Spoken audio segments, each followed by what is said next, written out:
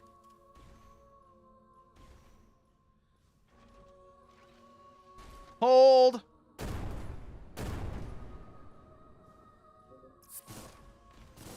Oh, this is going real quick. The upgraded, yeah, the upgrade is on the sniper cannon. I think we're a little over leveled for this unless it has a second phase. Yeah, no, we are a bit over leveled. We were a bit over leveled for this guy. We were definitely a bit over leveled and over geared for this guy. Code fragment alpha, which means now we just need that last one. How are we gonna get out of here? We can't go back the way we came. So we gotta go forwards. Means, yeah, this way. Okay. Through here, up these stairs. Just how deep do you believe? Will you bite the hand that feeds?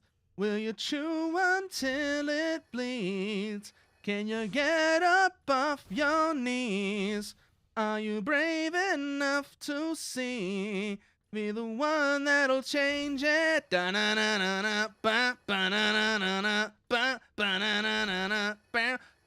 What if this whole crusade's a charade? Down.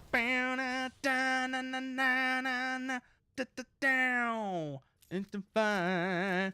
It'll take it all in the name of the holy and divine. Just how deep do you believe?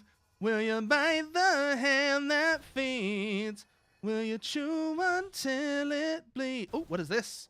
What is this? What is this? What is this? Shiny palladium husk. Ooh.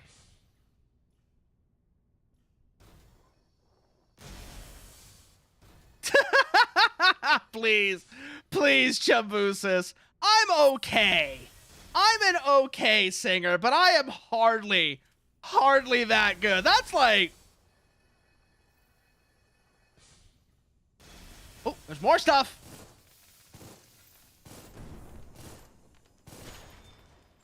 What do we got here? What do we got here? What do we got here? Repairing agent. Good. I didn't actually need any of those for that fight, which is kind of funny. I think the upper levels are just kind of bitched here. Maybe they'll get nasty later on. But so far, the upper levels have been the easiest part of the game. I'm wondering if it was like meant to be like for each tier, for each like quote unquote tier of the game, you're supposed to go upper, middle, lower, upper, middle, lower. Because it legitimately feels like you might be supposed to do that with how they progress in difficulty. It also might just be that the way I play works really well on the upper levels. Ha! Fell off the edge.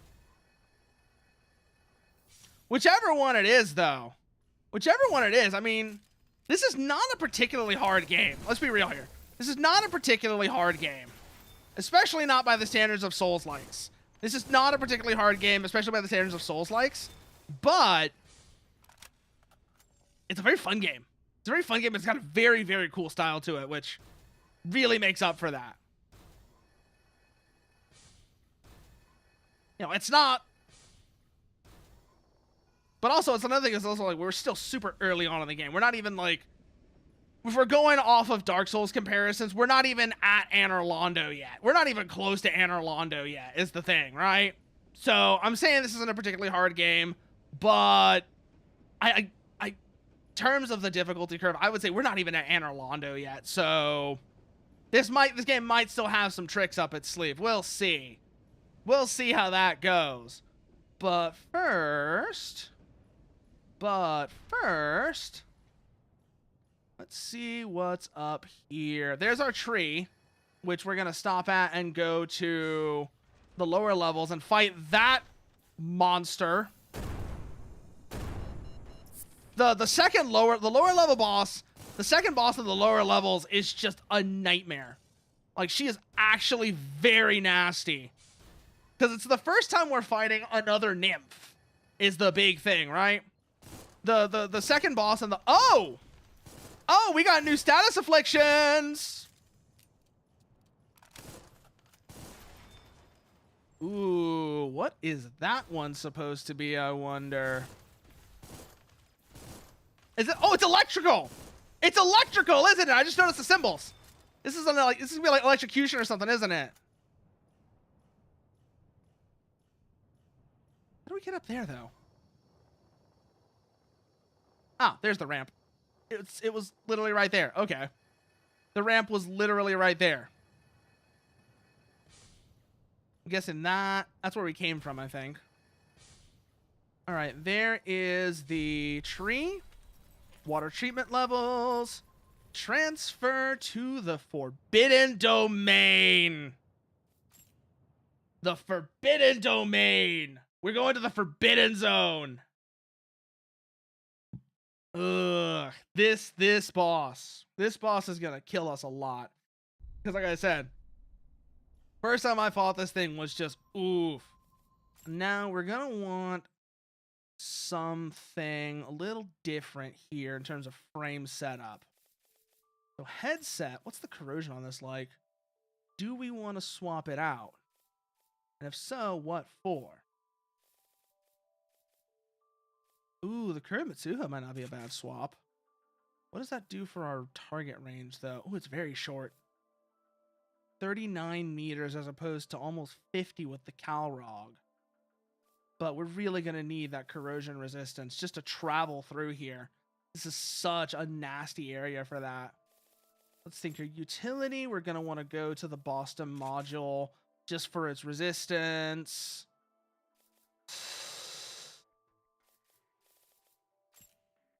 Have to swap out our... How much are we over by? 35. Swap this out for the... Maybe the Kanzashi or the Mitsuha. Let's go for the Mitsuha. Let's swap it for the Mitsuha, yeah. All right, and that keeps us in set up. Good. So we still got the sniper cannon. We still got that. Although I'm wondering how useful the sniper cannon is going to be here. I like its big damage, but also it does kind of restrict our movement and our situational awareness when we have it unfolded. So it's going to be interesting to see how that one works out. Is this one active? No, it's not. Okay. We are going to have to fight our way down just a little bit to reach that.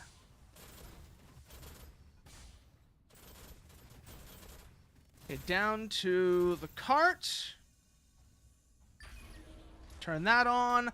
So glad we dealt with that big enemy earlier. That thing was so annoying. That thing was so annoying. And it's not just the big enemy. It's all the little guys as well. The ones that honk at you. These guys that honk at you whenever you're there. They are a pain in the ass. They are an actual, legitimate pain in the ass to deal with. I just realized, is this a mushroom ring over here? No, but there's an elevator. Does this elevator take me where I need to go? I forget. Forget if I need to go down this elevator or I need to go up that ramp. I don't remember this boss room exactly. I might actually be going to an optional boss instead of the main boss now that I'm thinking about it. I don't think so, though. I think this is the actual boss for this area. But I'm trying, like I said, I'm trying to remember if I need to go. Yeah, it's this way. Okay. Time for the boss that actually gave me trouble now. Time for the boss that actually gives me trouble because it's basically, I'm you, but stronger.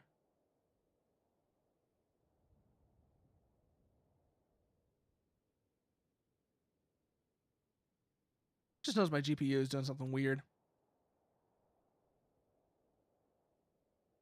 My GPU is doing something very weird. I think it's just the lighting is set to a different mode, but it's...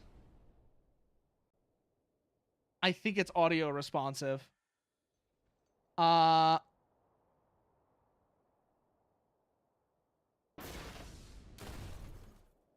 I don't know what's going on with that, but it is just the lighting, thankfully. It's just the lighting, thankfully, but I'm getting a little worried every time I see that because this CPU is kind of old.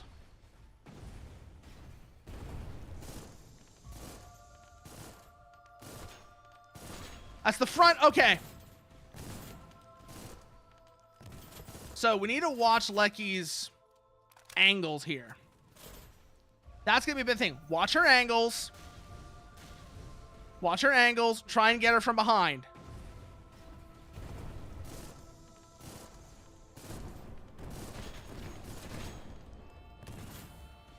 Starting to see how this fight works now. We got to bait her. Stay out of her engagement range. Bait her into the big jump attack, and that's when we can go in.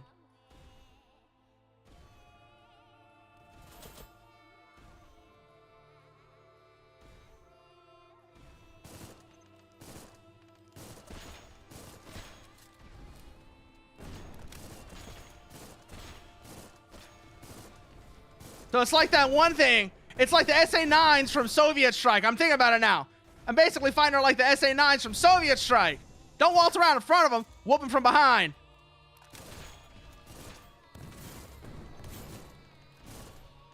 Okay, we're going to need to stop here to repair. Good. This is the first time I've actually had to heal during a boss this stream. That's kind of funny, actually.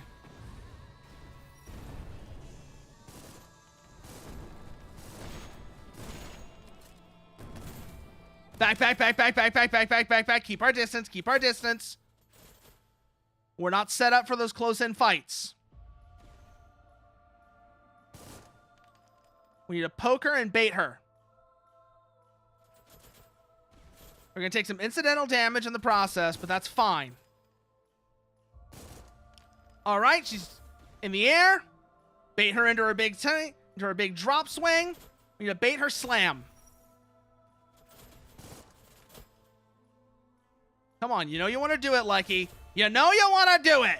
Give us the slam. Come on and slam, Lecky. Welcome to the jam.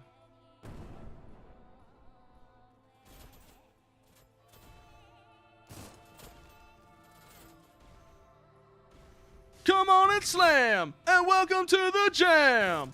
Come on and slam. If you want to jam. There we go. That's the attack we need. Back.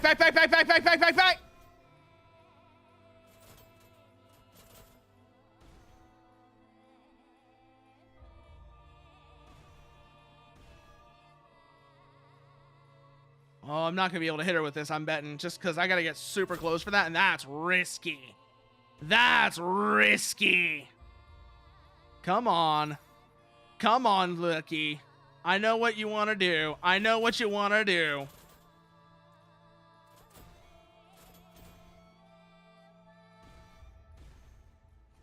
Let's get him bait. There's the slam.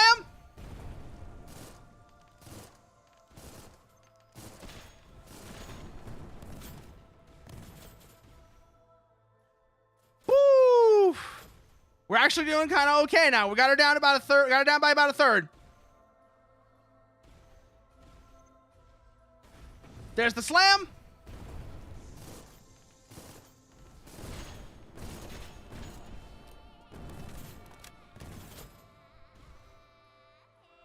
Good. She only took out some of our shields. She didn't actually get our health. Let's try and bait again. There it is.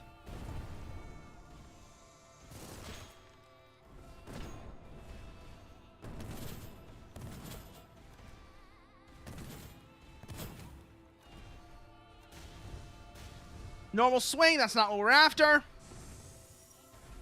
That's what we're after. Wait, no, not that one, but that works too.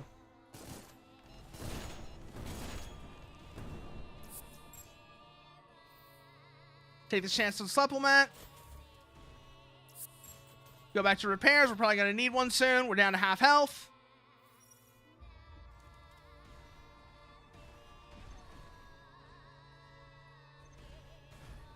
There's the slam.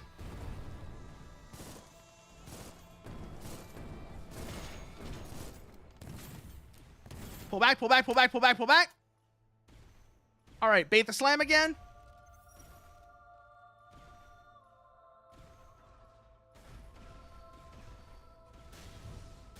That's the normal melee attack. We don't want that, but we want to keep her in melee.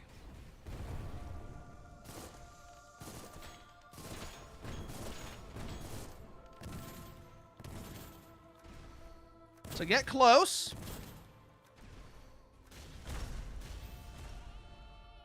Okay, that was a bit too close. That's what we're looking for.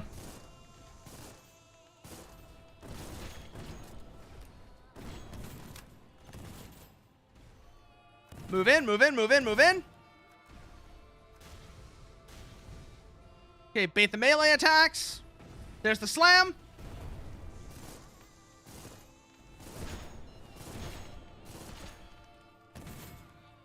Pull back, pull back, pull back, pull back, pull back. Take the chance to repair. Just in case. All right, we are down all our repairs. So this is going to be it. We've got her down about halfway, though, so we just might be able to do this. Are we going to have to get in? Bait. There's the slam. Can we get big damage? Yes, we can.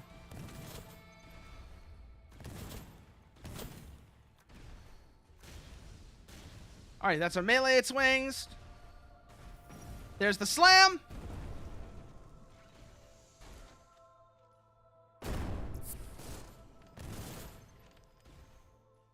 Whew. God, the sniper cannon is so fucking good. It's weird how well that works in this situation. You would think this would be a strange weapon to use in this fight.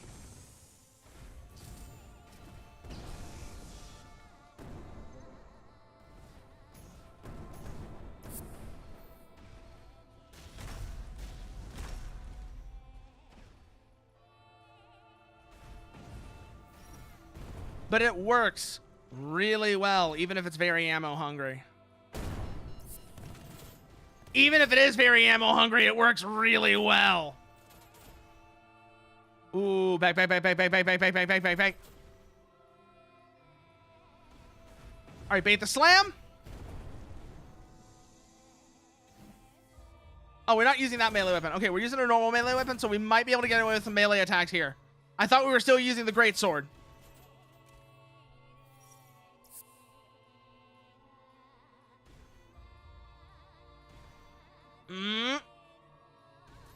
Hold back, hold back, hold back, hold back.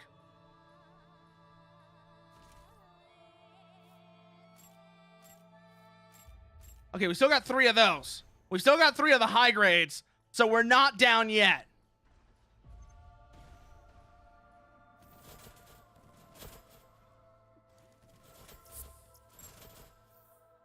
You take this chance to heal.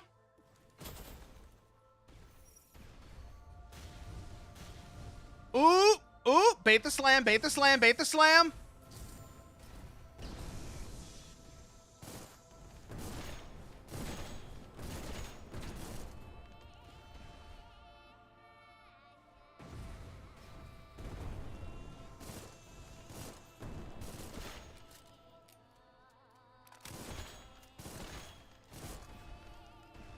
Whoa, whoa, whoa, whoa, whoa, whoa, whoa, whoa. That kind of works in our favor, though. That kind of works in our favor. All right, she's doing the explosion slam. Unfold the sniper cannon as we move around. Almost got it. There we go. Lecky down. Target destruction. There we go. Took her down. And we got the last code fragment. Hell yeah. Deep elevator activation code. When 3 levels come together, when the divided keys become one, decide the future at the bottom of the world. Oh. Oh. Okay. That's how we use that elevator! The one in the central cavern! Oh! I've been wondering what we were going to need to do to activate that.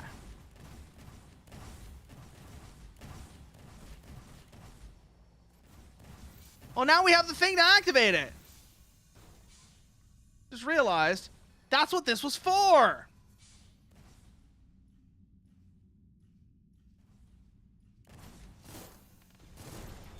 Pull back, pull back, pull back, pull back, pull back, pull back. Woo! Oh, that was pretty fun, though. That was pretty fun. Okay, we're going back up now.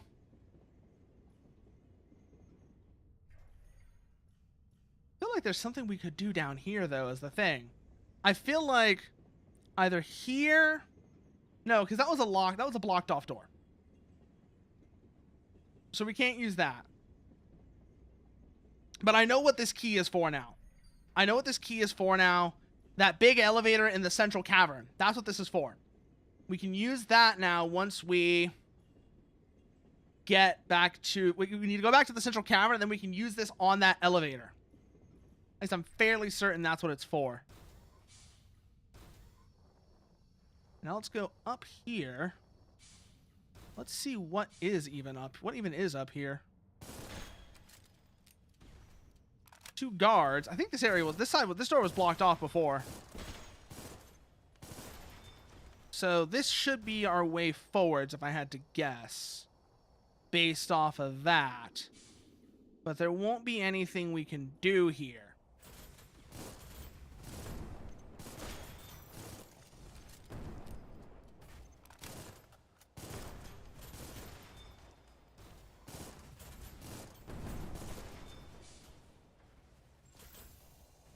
Oh, no, this just takes us back to back around. Okay, so this actually just takes us back around. Where we were earlier. The honking enemies are here. Great. I love the honking enemies. So much.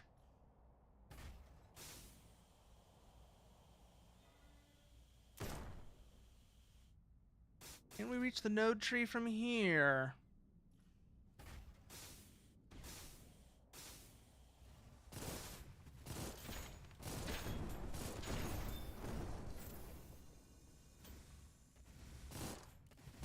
Because that's the platform that the big enemy, the giant enemy was on earlier. Yep, this takes us back around to the node tree. Okay. There it is.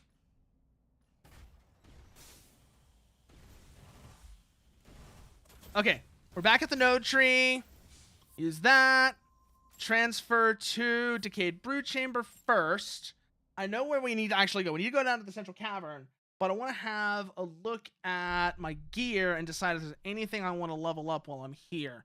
Also, obviously, check to see if Yo-Yo has anything or if Nema has anything else interesting to say. She might, because the Forbidden Zone likely has something to do with what's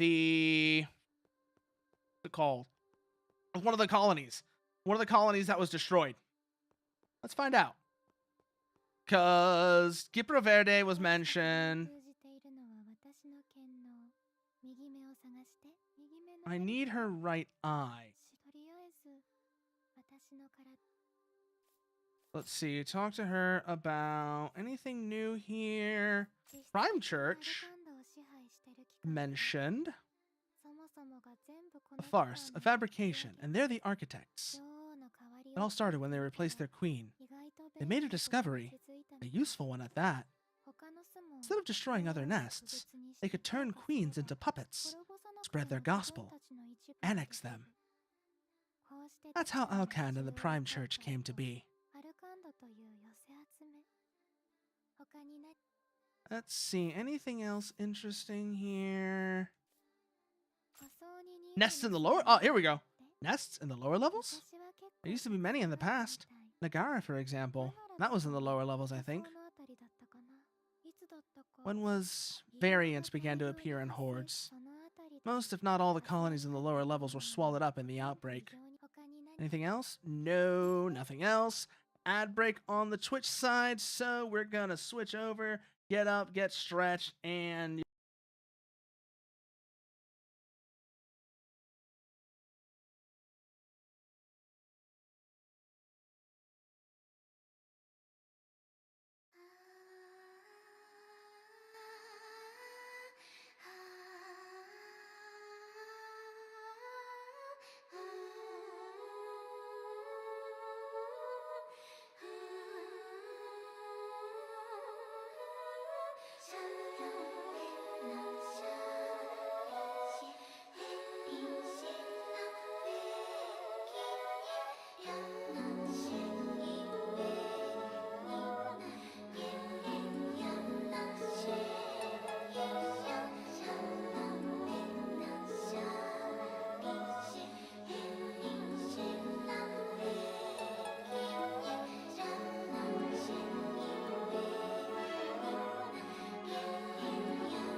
Okay. So, while I was away, so actually, no, I should say, this is not a new thing. It's not a new thing. I've been posting it. I posted it a few days ago, but I want to talk about this because it was kind of funny. So somebody made a video a little while back that I saw recently. It was somebody took, how do I describe? Oh yeah, let's just establish what it was. So y'all remember back in 2020, some of the crazy outfits people were doing in the early days of like lockdowns and shit, where you had, what was it called? Oh yeah, you had stuff like the, fuck, what was it called? Oh yeah, you had stuff like people putting on like people running around like full on gas masks and shit. So somebody posted that with like a remix, like a trap remix of the stereotypical circus music. You know, what is it? Entrance of the Gladiators. Somebody posted like that first, right? So let me get that, because I want to show y'all this. I want to show you how this started. I need to go here, and I want to show y'all this. And the reason I want to show y'all this is because I saw this and I was like, I know a better song for this video. Considering everything that's going on in it. So this is the original.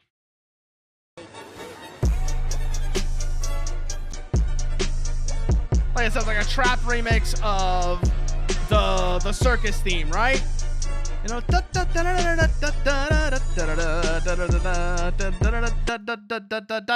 right? That. Well, I saw that and I was like, I can make a better version. I know a better song that fits. I know a song that fits this better. So I did this. As a result.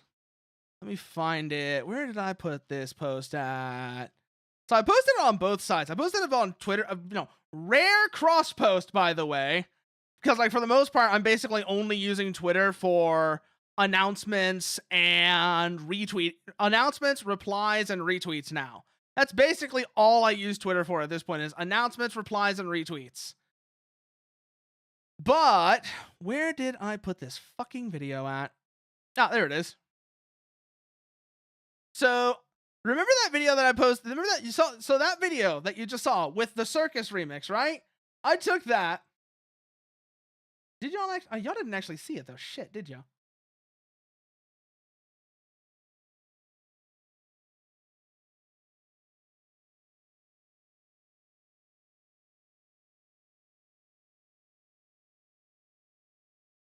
I took that though, and I made this edit.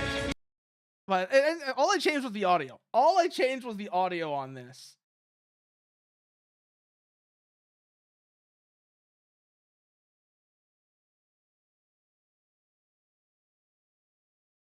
Oh, I clicked the wrong thing.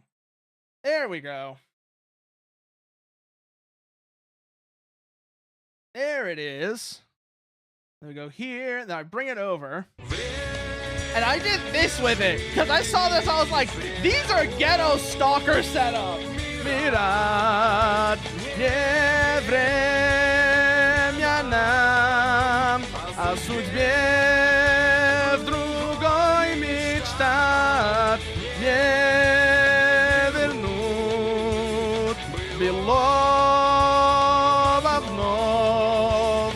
Прости меня, мой дом родной. Время жить, время жить, время жить, время жить. As soon as I saw this video, that's all I could think of once I saw this was, because I was like, I saw this and I was like, I know a better song for this. So I posted it on both sides.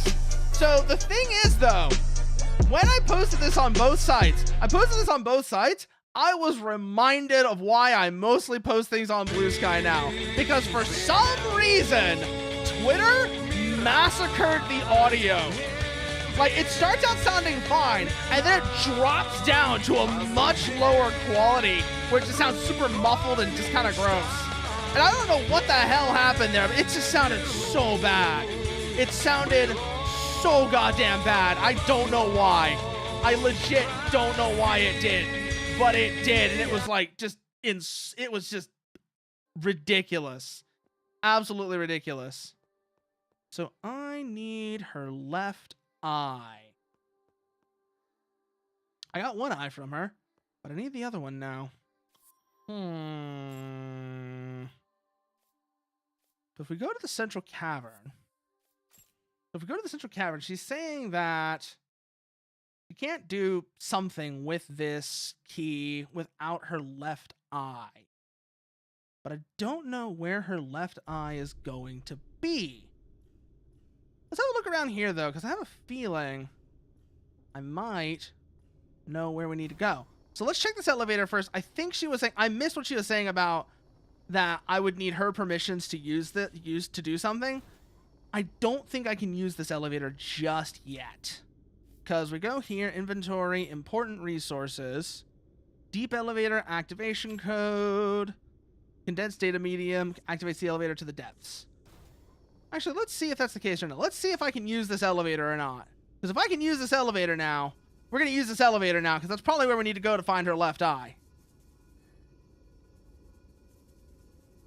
Yeah, we can use this elevator now. Okay. We can, in fact, use this elevator now. So down we go into the depths. Into the depths of the machine. Welcome, my son. Welcome to the machine. What did you... Yeah. Where have you been? It's alright, we know it. Wait, what? SOS. SOS. Talking head. Subject response received. Thank you. This unit's manufacturing number is as follows. T0111C129H801C1. It is difficult to produce this number via your auditory apparatus. Talking head is a valid alternative. What is that sticking out of them? Also, why this unit has performed audio communication. Lack of a body, requesting support.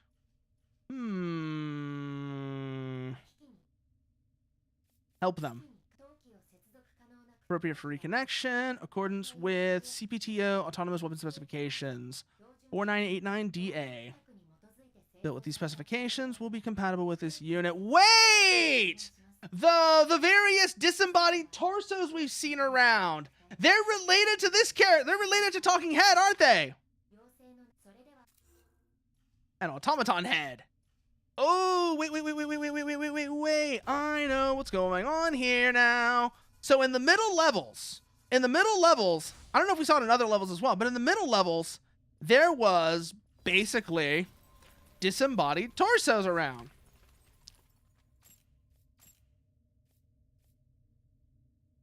Higher level communication.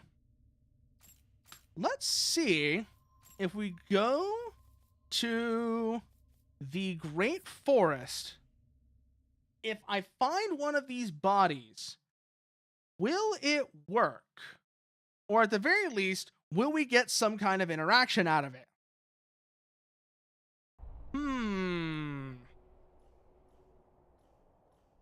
Let's go find out. Because like I said, we found the disembodied automaton legs around this area, right? The disembodied automaton legs and torsos. Okay, we don't have anything for her yet. So this is not where we need to go. We're a little bit too far out past where we saw those disembodied legs. Let's see. Anything happens if we start plugging them into them, though. Or if at the very least, we get like a message about this is not compatible. That might actually be what happens. Now that I'm thinking about it. That's most likely what we're gonna get, is like a message about how that's not compatible.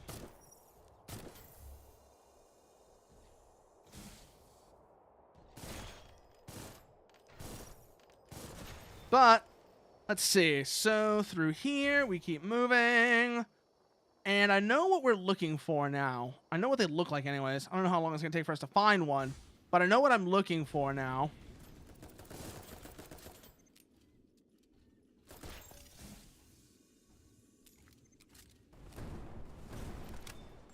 So let's just keep moving up.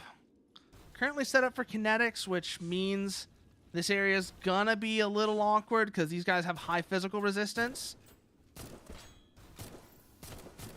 But that's fine. We really just need to go this way. Through here.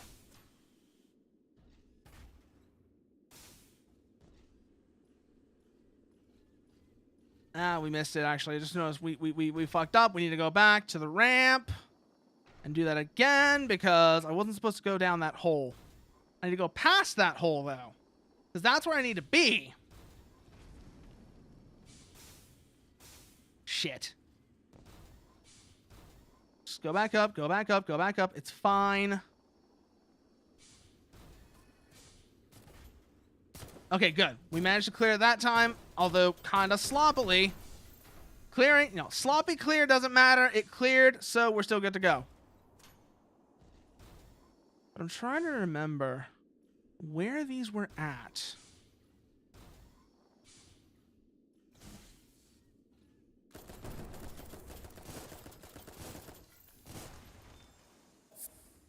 Okay, we need to change that back out for normal repairing agents because we're done with that boss now.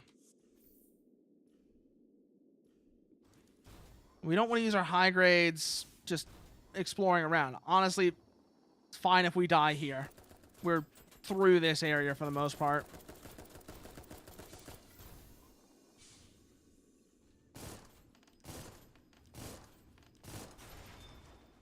But I know what I'm looking for. Let's see if I can find any of them or not.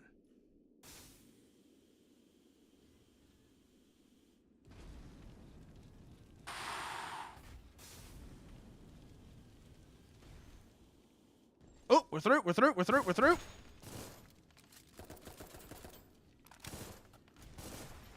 There we go. Just keep moving, keep moving. Where are these damn legs at? I know I saw a set of them earlier.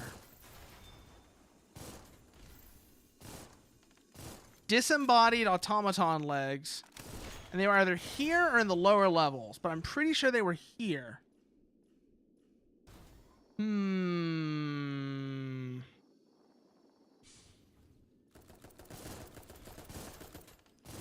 That's just a bit of exploration. That's all we gotta do. Figure out where we need to go. Don't figure out how to get to that yet either. And that annoys me. Because there's a thingy back there, and I can't get it.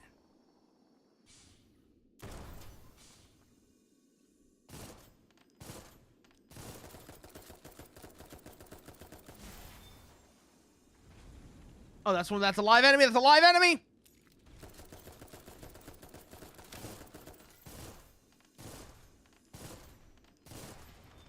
Okay, let's just keep looking around. Like I said, I know what I'm looking for.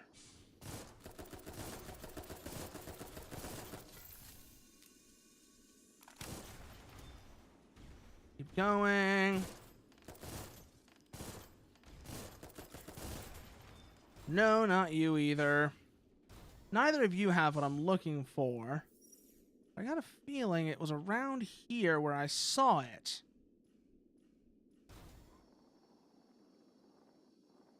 Back over this way, maybe? No, not here.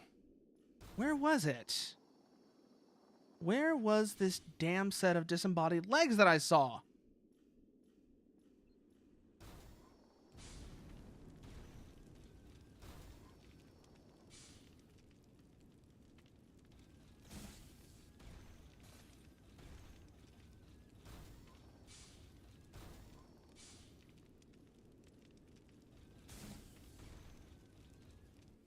Gonna have to deal with this guy just a little bit.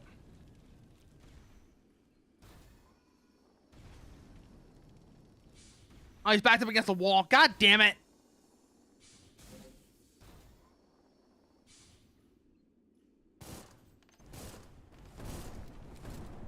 I know, wrong damage type for this guy, but I just need to get him out of the way. Where was this at? Like I said, I know I saw it. And it was either here or in the lower levels.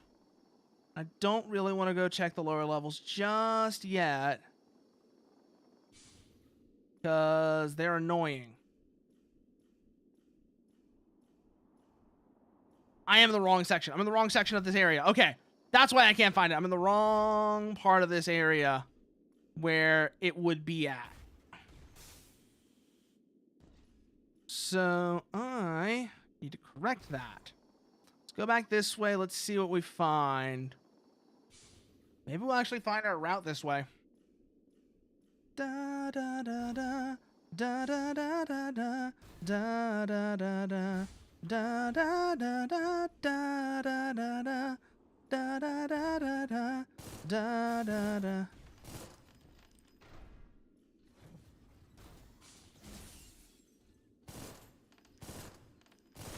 Okay, takes care of you. You're a big guy. I don't need to go that way, and I don't need to go that way. It's down here. It's just that room we've already been through. Okay.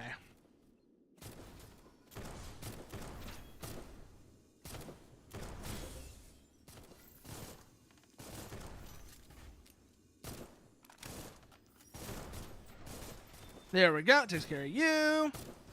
Keep moving. Keep moving. Wow, these guys are really squishy. I didn't even think about that until right now. Those guys are really fragile. Well, that's not the way I need to go. Find what I'm looking for. Where is this disembodied torso at?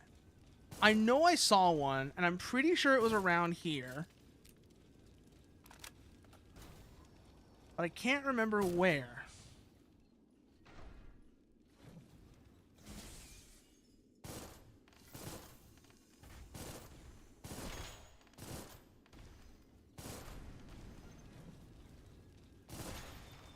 Alright, that takes care of you. Now it just leaves the big guy.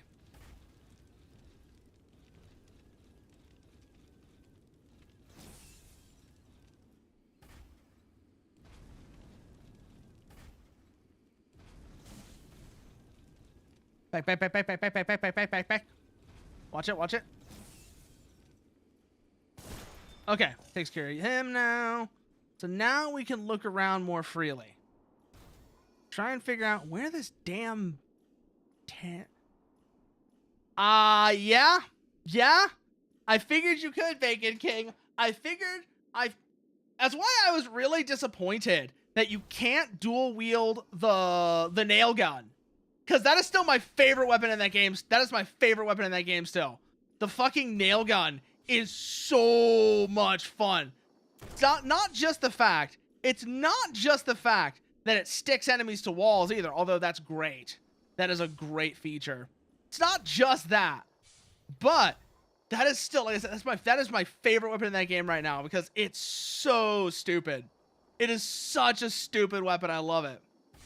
Just nail people to walls. The fact that even in bullet time, its projectile is nearly too fast to follow. The only two you can't dual wield are the minigun and the okay. Are the minigun and the bolt gun. Okay. That's like I said, I gotta figure out where the hell these disembodied torsos were at. I know I saw them. And now I have the thing that's relevant to them. I think this is what's relevant to them. It makes sense to me that you need the head to put onto the disembodied torsos. You know, reconnect them to the disembodied torso, connect the head to a disembodied torso, and that's probably the quest, right? That makes sense to me. But the problem is I don't know where the damn disembodied torso is. I just know there was one, and I need to find it. It's like that bit from Zone of the Enders where you have to find a actually, no. Because you already know where that is when you find it. Never mind. I was gonna compare it to that section of Zone of the Enders where you get the Raptor control module and you use that to deal with the EPS towers. But I just realized, no, it's not quite the same because you know where that Raptor is in Site 86 is a masterclass in suspension and tension. Oh, yeah, no. That is going to be fun. That is going to be fun. Where the hell were... Oh, there you are. Where the hell are you firing from? Okay. That answers that question. Ugh. But anyways, yeah, no. So, like I said, I'm trying to find where I saw these disembodied legs at. It was like an incomplete automaton. It was just the legs. But I don't know where it was. And I think the way I'm going is not quite the right way to reach it, but I'm so used to going this way now that I do it by habit. It's kind of a problem. Also, when I first read 86 there, like Site 86, for whatever reason, my first thought was the anime and light novel series. The light novel series. I need to actually read the light novels because I loved the anime. But my first thought was the other 86, was just 86. I didn't think of it as Site 86. Jesus Christ. Also, though, for real, if you've never watched 86, it is legitimately really fun. It's a really fun anime. Also, the first ending theme of 86, I won't spoil anything because obviously I want you to watch it. But the first ending theme, whenever you hear the piano come in, you're going to get to a point. You're going to reach a point where you hear that piano and you're just going to brace for impact. If you ever watch it, you'll know what I mean. If you ever watch 86, you'll understand what I mean when I say you hear that piano, you brace for impact.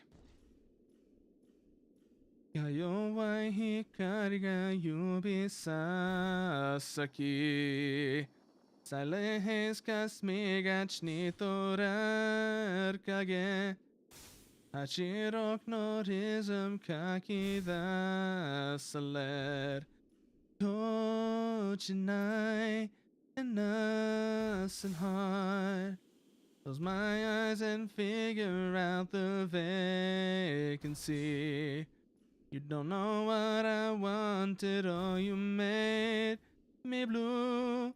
Jili, jili, niksam.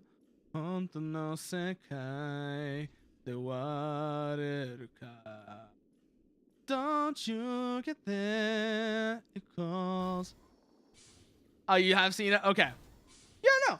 Honestly, it's good enough. I'm not gonna say it's amazing, but I liked it. I'm not gonna say it was amazing or anything. I'm not saying it's the greatest anime ever made, or even the greatest anime of the past 10 years.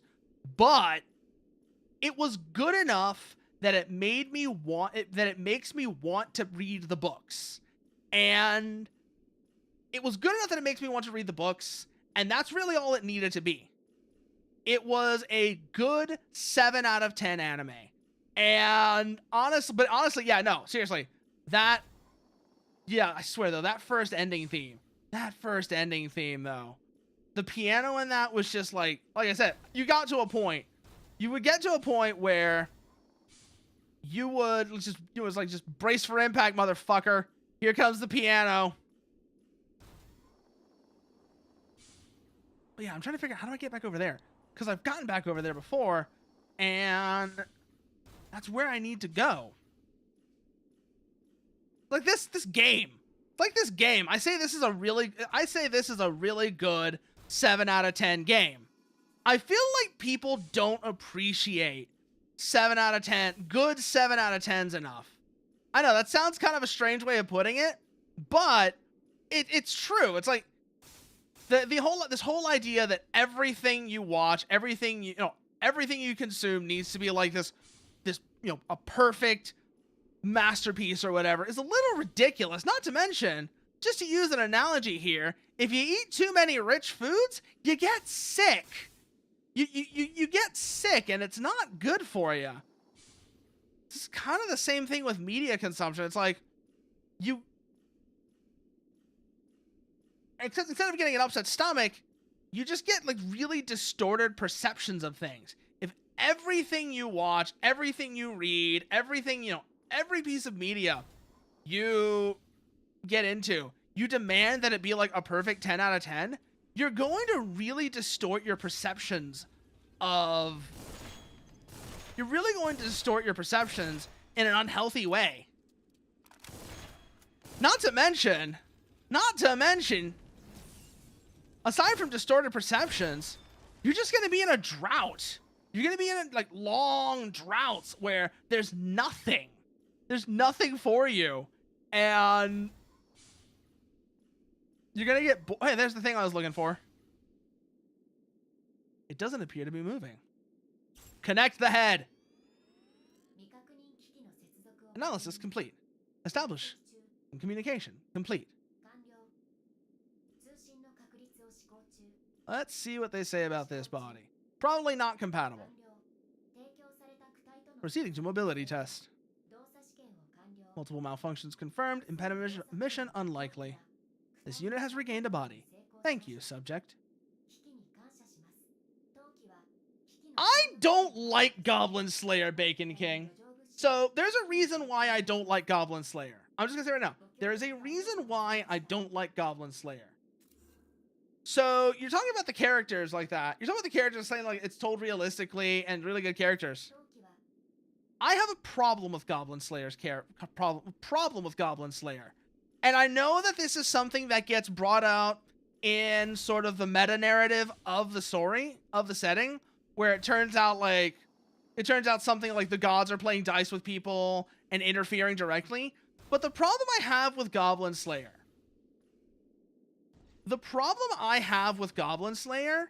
is that it suffers from what I refer to as enforced stupidity, where, and again, like I said, I know this is kind of brought up as a meta narrative thing later on in the mangas and such, but it always bothered the shit out of me how you have these otherwise competent characters. You will have otherwise competent characters who are good at what they do, and not even good at what they do, who are like, it's just otherwise competent people who are not helpless and have a level of ability. But the moment goblins appear, anyone who is not named Goblin Slayer, the moment goblins appear, it's like they suffer a traumatic brain injury and just become they lose that competency. They become absolutely helpless in a way that feels really artificial. That's the problem I have with Goblin Slayer. It's not even a case of, oh, they're thrown into unusual situations that test their skills or whatever. It is legitimately a case of they just became a lot dumber for arbitrary reason. They just arbitrarily became a lot dumber. And that always bothered the shit out of me when it came to Goblin Slayer.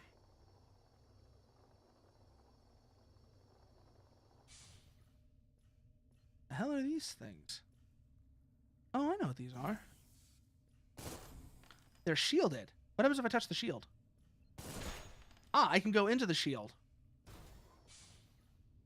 I can use these guys as mobile cover.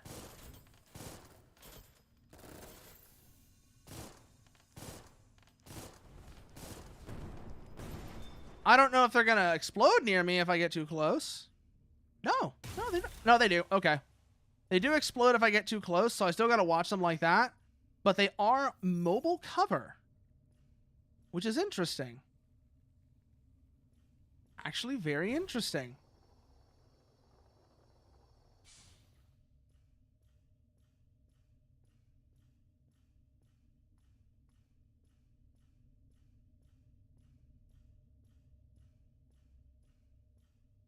Yeah, no. I have no problem with bad things happening to characters. I have no problem with bad things happening to characters, even if said things are really damn bad and extremely traumatizing. I've said it before. It's fiction. It's fiction, and That stuff doesn't bother me. That does not bother me at all. Like I said, it's fiction. If I am bothered, I will simply leave. If I am offended by something in that sense, I will simply leave. If it's something that just I find personally offensive or uncomfortable, I'll just leave. I'll disengage from it and let other people and leave it to other people to enjoy it if they do. Excuse me though. Excuse me though.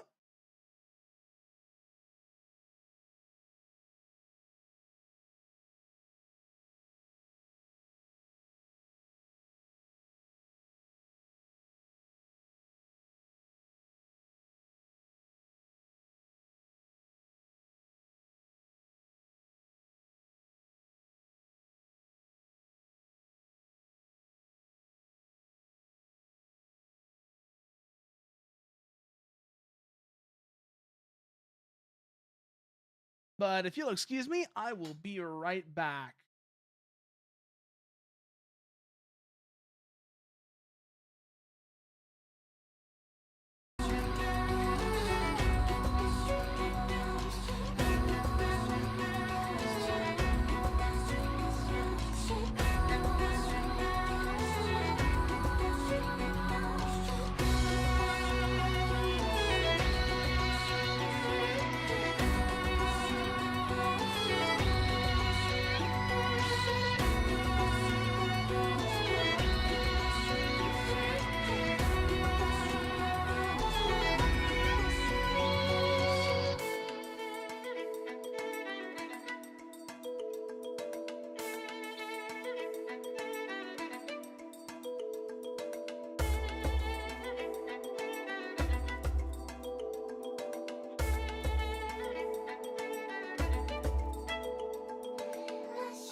And we're back. So, sorry about that. Like I said, just a little thing I had to take care of. Just a little thing I had to take care of, but we're back now. So, let's see, where does this put us? We're in the depths now. So we're in the depths now.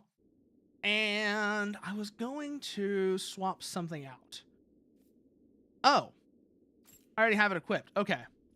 I already have the Luminous Ore. That's what I wanted to check to see if I have these or not. I do. Because this place is dark as hell. And I don't know what's down there. So I don't want to go in. I don't want to run into something blind and just be like, oh, guess I die. Because that would suck. That would really suck. So we know what's down that way now. It's like a drop with a bunch of these bubbles down there. That is an automaton.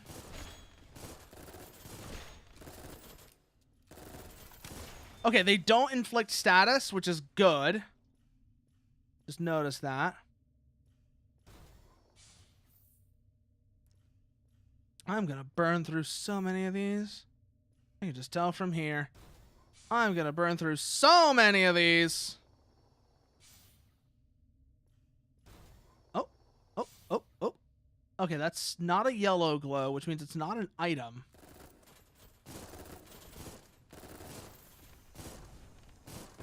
But let's see what's through here now. Oh, that is more luminous ore. Good. I need that to see what I'm doing. Okay, clear through those. Good. What do y'all? What is back here then? Luminous ore, a weapon, the Restall. No idea what it is. We can find out. Do a quick throw those around. See, I bet it's going to be a dispersion machine gun though, just based off that name, that DGO2. I'm gonna guess it's gonna be a dispersion machine gun, the thermal version of a submachine gun. That's my best guess. No idea for sure or not, but if I had to guess, that's probably what it's gonna be. So let's head back over this way now. Let's take the plunge. See what's waiting at the bottom. Let's see what's waiting at the bottom of this shaft. God, I love that boss though. The fucking the Colony Depot, the Amazon warehouse boss. That was just such a cool concept. I liked Overlord early on, but it kind of wore on me after a while. I'll say this much about Overlord. I like Overlord when Ainz is not on screen. So that's my thoughts on Overlord. The best parts of Overlord is when Ainz is not around.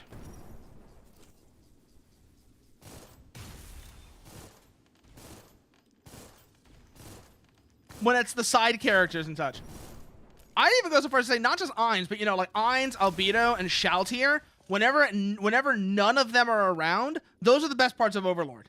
That's the best parts of Overlord, is when they're not around, because when they're around, things just get a little too, for me. Little too, I'm the best, I'm so perfect, look at me, rah, rah, rah, everybody loves me, I'm the best.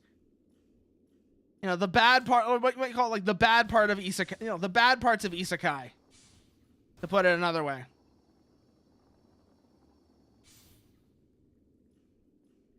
But when they're not around, Overlord is legitimately pretty fun. I won't lie. Overlord is legitimately pretty fun when they're not around.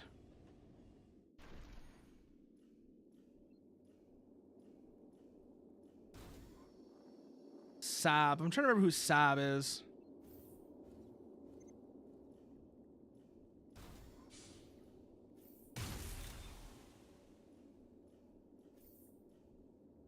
Yeah, the lizard men were cool. The lizard men were really cool. But like, I remember the part that really soured Sebastian. Oh yeah, the butler. The butler is cool. The butler is a cool character. You're right about that one. But what was I gonna say? Oh yeah.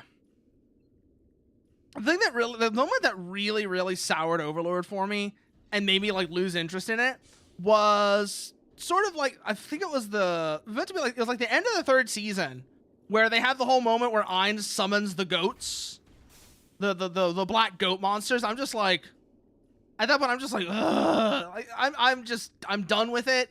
I'm done with the whole Ainz is so powerful. He's so great. No one can stand up against him. He needs, I don't know if it happens later on.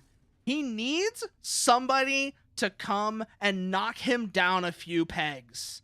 That's really for me, that's what Overlord needs. It needs somebody who is on Ainz's level to knock him down a few pegs. Ainz needs to lose. To put it bluntly, that's what it is. Ainz needs to lose. I don't mean lose overall, where it's like, oh, he can never come back from it. But I mean, like, you know, he gets his ass kicked. And when he gets his ass kicked, he has to, he gets knocked down a few pegs. He has to come back from that loss. That is the thing I need from Overlord. I need Ainz to take an L.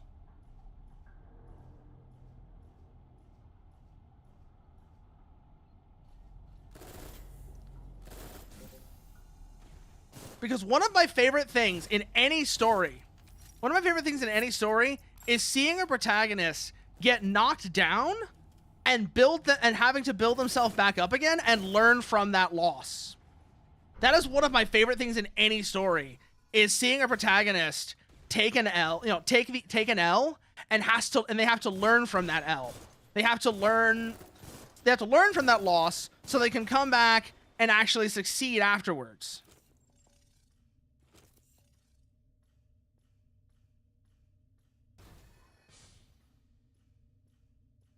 What are you gonna be? Oh, repair agent. I actually needed that. Okay.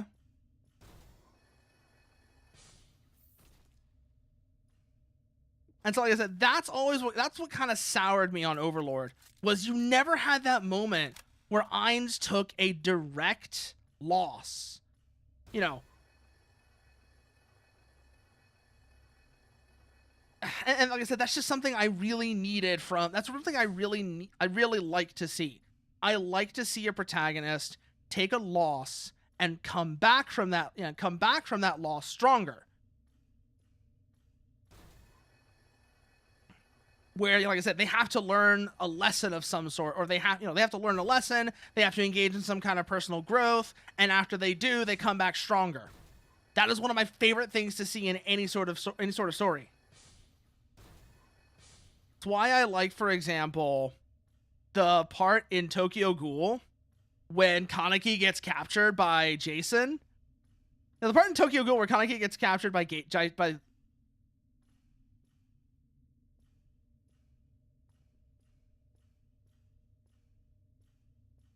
I'm looking at this from a tactical game view, so he's going to snowball. He's going to hit a stone wall there soon.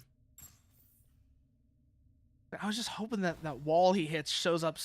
I really do like that. If that wall shows up, I might get back into Overlord just to see Ainz take the L and have to come back from that. Take the L and have to recover from that. See what he does to recover from that defeat.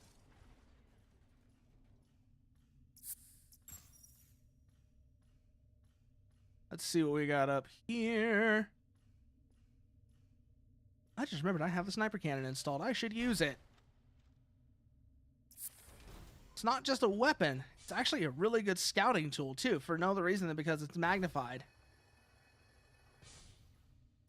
Oh, hey, this is a node tree. We can use this right now. Oh. Wait, what? Oh, wait. Wait, I know what happened there. This is a shortcut that we opened just now. Okay, that makes more sense. Now. Going through here loops us back around. We just opened up a shortcut path. It's like, wait, why am I back here? I realize why now.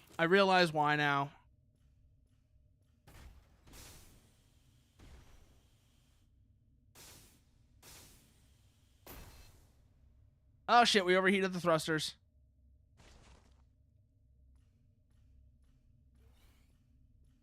So really, we need to go down there. Okay.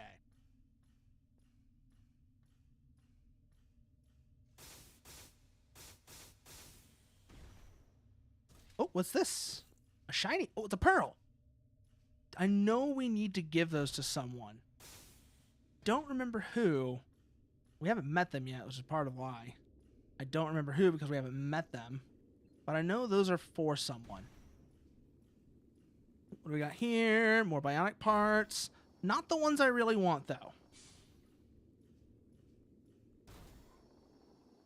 Not the ones I really want, because the ones I really want are bionic parts 8.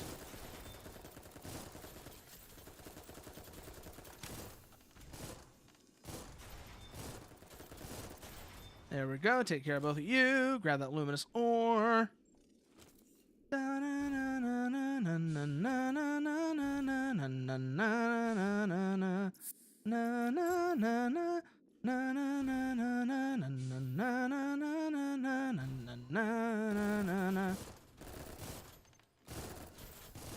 What if these guys' actual like setup is in terms of stats and such is?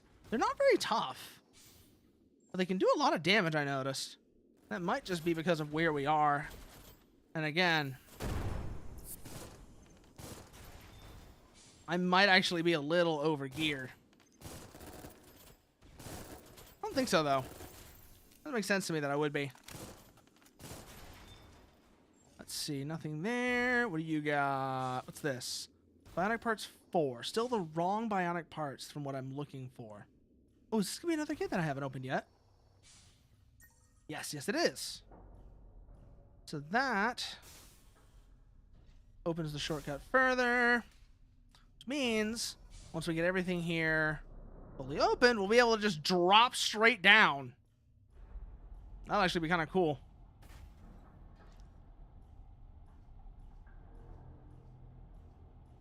So, anything there? No, which means we gotta go that way. Okay. Let's see what you are.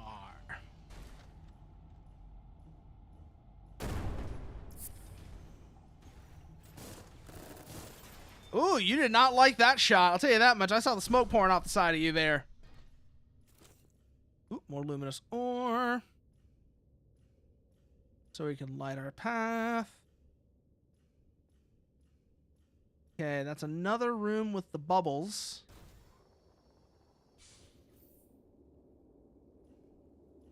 This looks like it's just a straight walkway.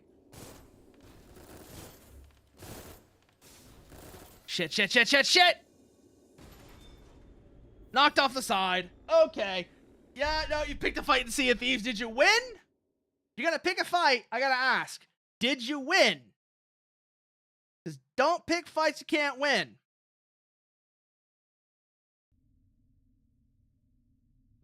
Ooh, actually, while we're here. Let's see. Frame loadout. Always. Good. Good. Like I said, don't pick fights you can't win. But let's see. Is there anything we want to swap out here? Don't think so. Unless... Can I take the DRK? No, it's just a little too heavy. Unless I swap out... What was I doing before that let me take the DRK? Because I was doing something that let me take the DRK. I was running this. I was running the DRK. The GAR L2. The Gung... Yeah, the GAR, the Gungnir. Was I running a different mobility module? Let's see. Our current carrying capacity is 1820. I could run it with the Trapions. But I lose a lot of... I lose a bunch of stuff if I do. No small part probably because they're not upgraded enough. The Bostums... The Damned. The Damned could run it. Calrogs could run it. The Valdals could run it. And the Valdals are pretty damn heavy, if memory serves me right. So, of course they can. Let me see which lead legs these are. Yeah, those are pretty damn heavy. So are the Voctals. The Varchas could run it. And again, the Varchas can just carry a lot, period.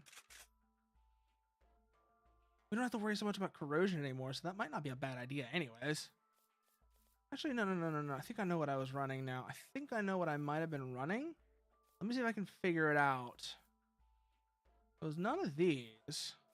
It wasn't the Kuretsumitsuha. It wasn't that. The Takamas can't. But I think I know how I can make the Takamas fit. So we need to swap you out. For that. You're good. You swap for Flurican. Actually, no. Now that I'm doing this, headset's good. Thruster's good. Go back to mobility module. The Bostom's work now. Okay. Headset's Kuretsumitsuha. Hanger.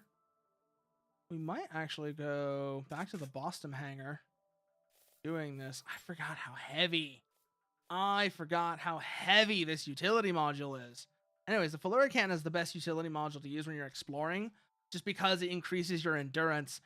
I have not been keeping up with new animes, Baking King, so I don't know. I would need to look. The last new thing I watched was Sakamoto Days. Which was good, mind you. Was good, but the only reason I knew about Sakamoto Days was because people were talking about it. Like I said, it's something I should fix. But I don't really follow new animes, especially because I'm not gonna lie. I can be a little picky on genre. And I'm very sensitive. Remember what I said before about protagonists taking losses and having to like grow and develop from that? That is something that unfortunately has become kind of scarce in anime nowadays. It's become kind of scarce in anime nowadays where a protagonist actually takes a real loss, and I have a problem of not following my... Oh, solo leveling sucks. There, I said it. Solo leveling sucks. Remember what I said before about protagonists that needs to, like, take a real loss, particularly... No, so here's my thoughts. When I say a real loss, what I mean when I say a real loss is not as prologue, not as like, oh, I used to be weak, but now I'm stronger and I'm winning everything. No. I mean, the protagonist should be at a position of strength. They should be in a position of strength, or at the very least, confidence. The protagonist should be in a position of confidence where they are, they are sure of themselves. They are strong. They are, like I said, a position of strength. They're sure of themselves. They're confident, and they are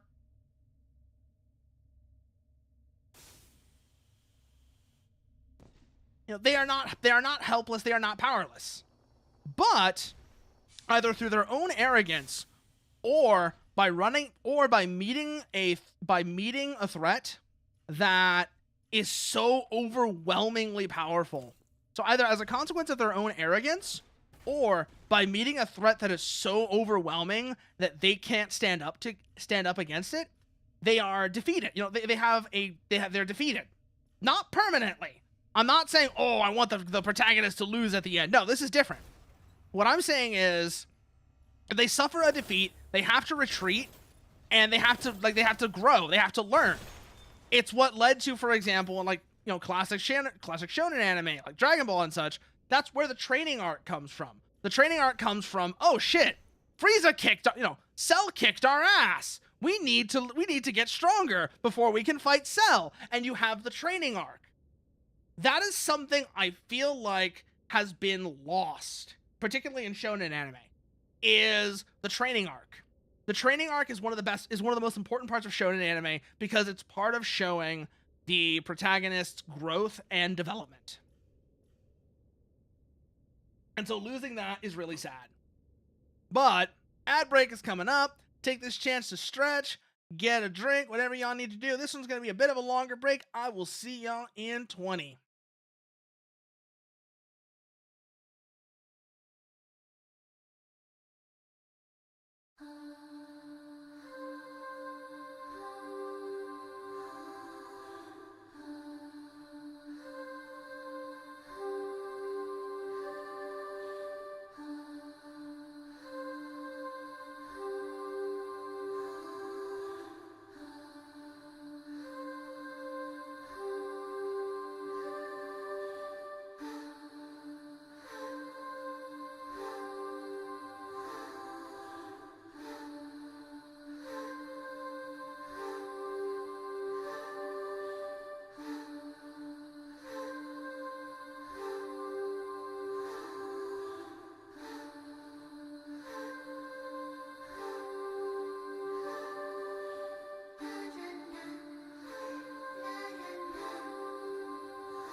back. So, how was everybody's break? Where were we?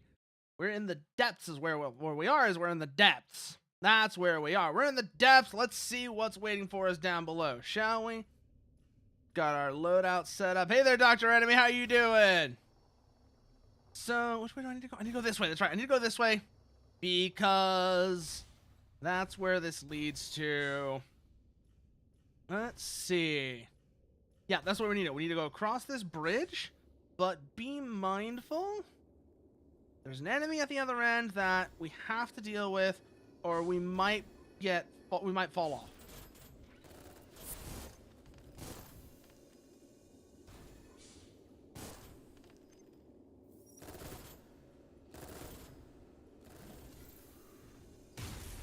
Oh, oh, oh.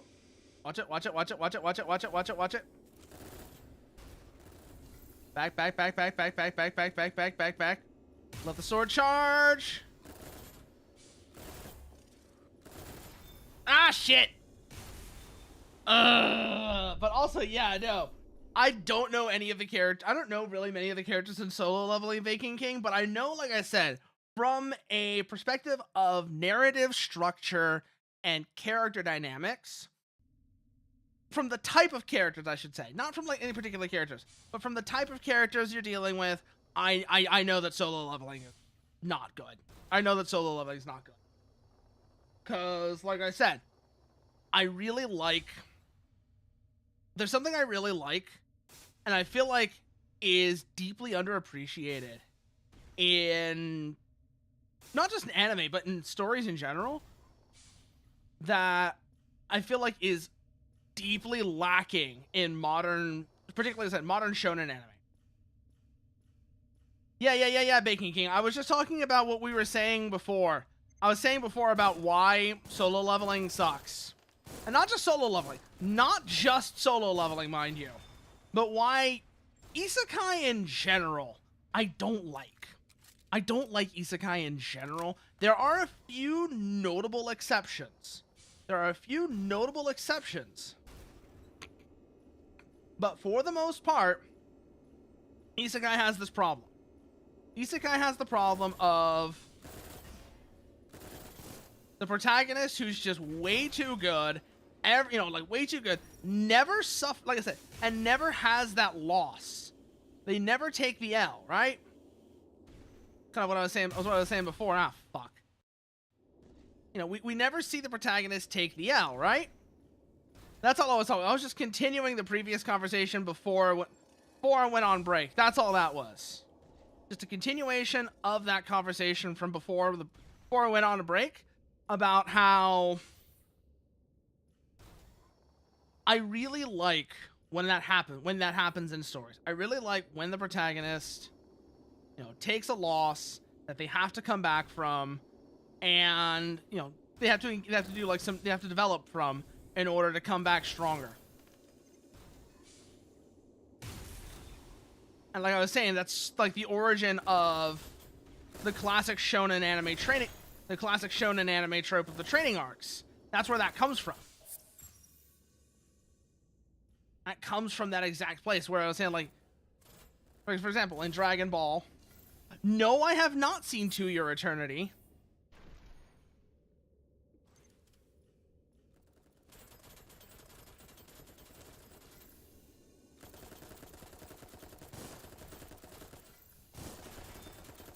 Oh, watch it, watch it, watch it, watch it, watch it. Okay, take care of them. Another one of these big guys here.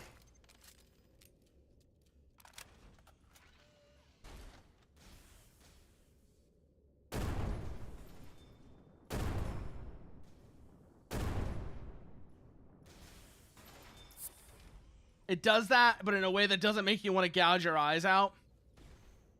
Oh? What do you mean by it does what in a way that doesn't make me want to gouge my eyes out?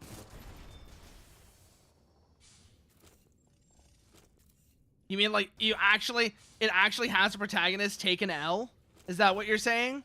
Because if that's the case, yeah, then I might like To Your Eternity then. I don't know much about it, but if that actually happens, I might like it. Oh, you're talking about the training arc. Okay, yeah.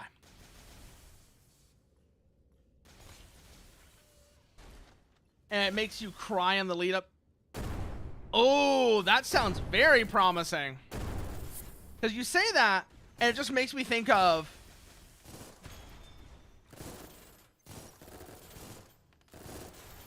like, straight... okay.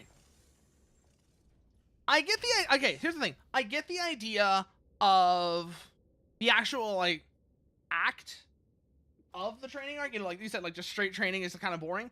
But what I'm saying, it doesn't necessarily have to be training, you know, like, training per se. I'm not even saying it has to be training per se. What I'm talking about is what the role the training arc fits in the narrative structure is. Like I said, when, let's just use Dragon Ball Z for example. Let's just use Dragon Ball Z because everybody knows Dragon Ball. Or pretty much everybody knows Dragon Ball anyways. In Dragon Ball Z, when Cell first shows up, right? When Cell first shows up, he kind of, you know, he kicks everyone's ass. Cell kicks everyone's ass, right? He is too strong for any of them to fight. This villain is too strong for any of our protagonists to really stand up to and beat, right? And they get, and not just that. It's not just, oh, he's too strong, and we get to, like, oh, and they don't even try. They try to fight Cell, and they get their ass kicked. But they manage to, you know, get away with, you know, lick their wounds, and they have to, you know, they have to engage in a level of growth after that. That's what I'm talking about when I say training. That's what I mean by the training arc. Not even necessarily, not literally training necessarily. Whoa! Why can you fly?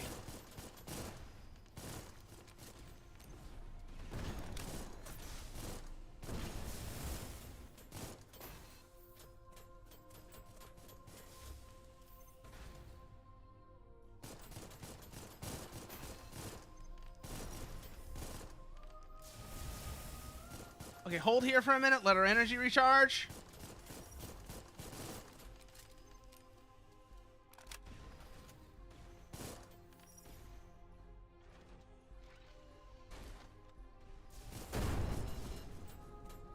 Where are you? Where are you? Where are you? Where are you? Whoa, that did a lot of damage. Can we get another one of those? Let's get another one of those. Ah, we got her. Oh, is there going to be another phase? Is this going to be another phase? Oh, there, yup. That's the phase 2. Oh, shit. It's the 002B.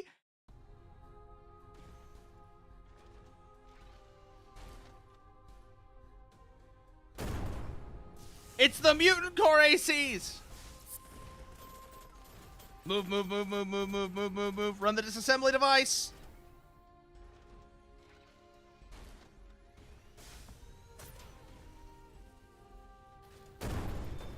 There we go. Now you're down for real. Oh. Do you have anything for me? That's the next question, though. I was a little worried. Oh, I got the right eye. Let's go. And there is that. Where is this going to take me, I wonder?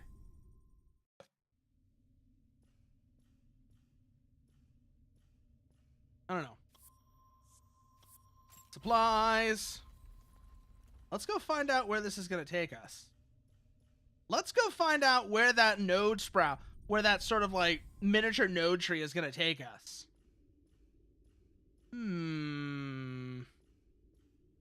Does this lead back from there? I'm pretty sure. Yeah, that's the boss arena. This will take us to... oh, this is Shara. Oh, I know what this is now. Okay. I have not done it as a movie night. I have not done it as a movie night, but long ago I did watch Jinro.